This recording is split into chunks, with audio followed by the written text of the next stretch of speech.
इस सरगर्मी में हम देखेंगे कि वाइब्रेशन से आवाज़ पैदा होती है।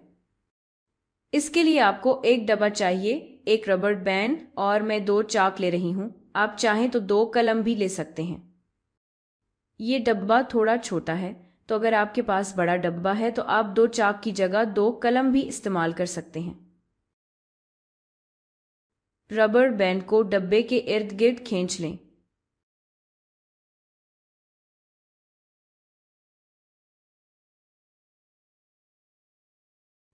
चाक को रबर बैंड और डब्बे के दरमियान रखें।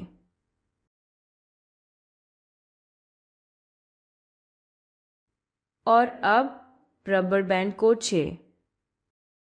जब आप रबर बैंड को छेड़ेंगे तो आपको आवाज़ सुनाई देगी।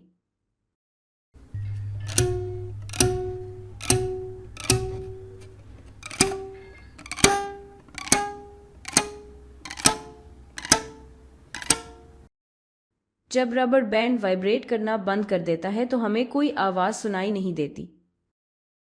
तो इससे ये साबित होता है कि वाइब्रेशन से आवाज़ पैदा होती है। अब ज़्यादातर आलाते मौसीकी में कुछ ना कुछ वाइब्रेट करता है जिससे आवाज़ पैदा होती है। तो अब चलें मुख्तलिफ मौसीकी के आलात को सुनते हैं और ये भी समझते हैं कि असल में क्या चीज़ वाइब्रेट कर रही है जिससे आवाज़ पैदा हो रही है। चलें सितार से शुरू करते हैं। सितार में किसी को तार को छेड़ना पड़ता है और जब तार वाइब्रेट करती है तो हमें आवाज़ सुनाई देती है।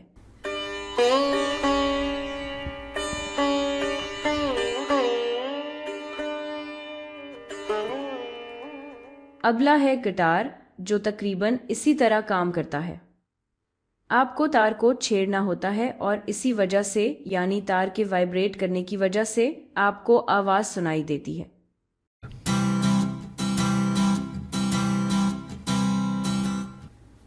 अब तबला सुनते हैं तो आप सोच रहे होंगे कि यहाँ असल में क्या वाइब्रेट कर रहा है।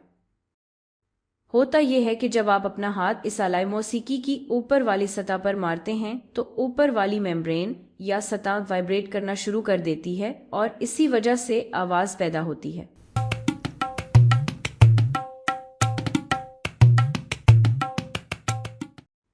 अच्छा, अब ज़ाइलोफोन में आप लकड़ी की चाबियों को इस लकड़ी के फ्रेम पर मारते हैं और जब ये टकराव होता है तो लकड़ी के फ्रेम में वाइब्रेशंस आती हैं जिसकी वजह से आवाज़ पैदा होती है जो कुछ इस तरह सुनाई देती है।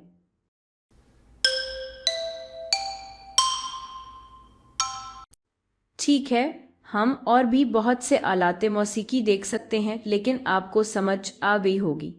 तो यानी असल बात यह है कि वाइब्रेशन से आवाज़ पैदा होती है।